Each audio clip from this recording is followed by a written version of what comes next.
नगर में हर्षोल्लास के साथ किया जा रहा बजरंगबली का पूजन। अंबेडकर चौक पूजा समिति ने मनाया शताब्दी वर्ष। नगर में महावीर झंडा के मौके पर जिला मुख्यालय के विभिन्न अखाड़ों तथा मंदिरों में बजरंगबली की विधि विधान से पूजा अर्चना की गई।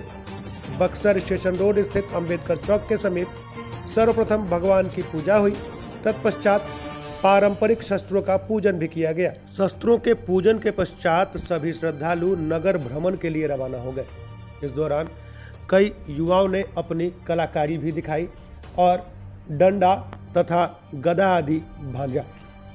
कार्यक्रम के बारे में जानकारी देते हुए आयोजकों ने बताया कि तकरीबन 100 साल पूर्व बक्सर में प्लेग महामारी फैली हुई थी, जिसके बाद एक सिद्ध महात्मा ने यह बताया कि महामारी को दूर करने का एकमात्र उपाय यह है कि बजरंगबली की विधि विधान से पूजा अर्चना करते हुए नगर में शोभा यात्रा निकाली जाए और इसी दिन सभी घरों में हनुमान जी का ध्वज भी बदल दिया जाए।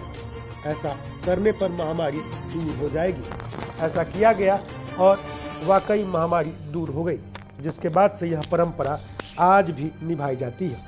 पूजा समिति से जुड़े लोगों ने बताया कि एक बार आपदा आया था। हाँ, तो आपदा आया था तो जो सिरचन मंदिर है वहाँ एक महात्मा थे, तो वो महात्मा बोले कि बजरंगबली का पूजा करने से ये आपदा कटेगा। उस वक्त फ्लैग उलेग चल रहा था, हैजा फ्लैग, आदमी बहुत ज़्यादा मर रहे थे, तो वही बाबा पूजा करवाए। उसी वक्त से हम लोग का बक्सर में जुलूस निकलता है। उसका 100वां साल अब की बात पूरा हुआ है। महावीर जी का पूजा होता है, उसके बाद अखाड़ा निकलता है। पूरा गांव में भ्रमण करते हुए शहर भ्रमण करते फिर यहीं पर हम लोग खत्म करेंगे। होली के बाद मंगलवार पड़ने वाले दिन को ही हम लोग को महावीर पूजा का दिन रखा जाता है और ये इसके साथ जुलूस अखाड़ा हम लोग निकालते हैं और शहर भ्रमण, गली मोहल्ला मोहल्ले का भ्रमण किया जाता है। ध्वज भी बदला गया, क्या इसकी क्या मान्यता है? इसकी मान्यता है सनातन धर्म में हम लोग हर साल जो है सो हर वर्ष के पूर्णांत में जो है सो पूजा पाठ करते हैं और पूजा पाठ करके महावीरी एक झंडा निकलता है।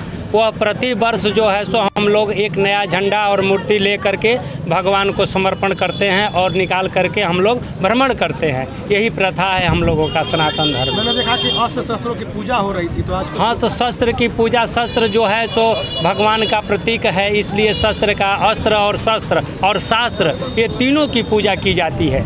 जिनके पास कला है वो कला भी प्रदर्शन करते हैं और इसी के अनुसरण में हम लोग जो है सो पूजा पाठ करा करके और हवन हुमाद करके विसर्जन कराते हैं। क्या कुछ मान्यता है? होली के बाद जो मंगल पड़ता है उस दिन भगवान हनुमान जी का हम लोग पारंपरिक पूजा करते हैं, विधि सम्मत पूजा करते हैं। 100वां शताब्दी वर्ष है। हम लोग यही एक भगवान है जो कलयुग में भी अमर है और उनका हम लोग पूजा करते हैं और पूजा करने के उपरांत एक शस्त्रों का पूजा होता है और कलाकारियाँ दिखाई जाती है शस्त्रों से और पूरे नगर में भ्रमण करने के बाद हम लोग मूर्ति को, ये जो आप मूर्ति देख रहे हैं, भगवान शंकर जी हैं, विष्णु जी और हनुमान जी, ऐसा मूर्ति पहली बार आप बक्सर में देखेंगे। और नगर भ्रमण कराने के बाद इनको हम लोग हवलदा पार्क में फिर पुनः वहीं पे स्थापित कर देते हैं और बाबा को फिर गंगा जल में प्रवाहित कर देते हैं। आज शताब्दी वर्ष चल रहा है और हम लोग 100 साल से भगवान हनुमान जी का, महावीर जी का हम लोग पूजा करते आ रहे हैं और यहाँ पे हम लोग झंडा लेके पूरे मोहल्ले में हम लोग जाते हैं। भगवान इसके लिए हम लोग का कष्ट दूर करते हैं। अभी हम लोग की 2 महीना पहले पुराना चौक बक्सर पर रामजी बाबू वर्मा के यहाँ मीटिंग हुई थी। उस मीटिंग में एक कागज मिला, जिस कागज पर लगता है, अनुमान लगाया कि सैकड़ों वर्ष पुराना कागज है। उस कागज पर लिखा था कि हनुमान जयंती, यह अखाड़ा हम लोग क्यों निकालते हैं। यह अखाड़ा निकालने का मेन मकसद है कि हमारे बक्सर में महामारी फैली थी, प्लेग फैला था, तो उसमें एक महात्मा जी ने कहा कि तुम जो भगवान हनुमान जी की पूजा करो। हम लोगों ने सिरचन मंदिर पर छोटे से रूप में मंदिर की पूजा की मैंने शुरुआत की और वहाँ से हम लोग अपना धीरे धीरे करते करते आज ये स्थिति हो गई है कि बक्सर जिला के कोने कोने में बाबा का अखाड़ा विधिवत हजारों लाखों की संख्या में जुलूस निकालते हुए, भगवा धारण करते हुए और डंटा भाला बर्छा से अपना बाबा का मने भांजते हुए और पूरे नगर को भ्रमण करते हुए अंत में बाबा का मूर्ति कहीं स्थापित करते हैं और फिर 12 मास उनकी पूजा करते हैं, फिर अगले साल नया मूर्ति का निर्माण करते हैं। बक्सर से चंद्रकांत मिका,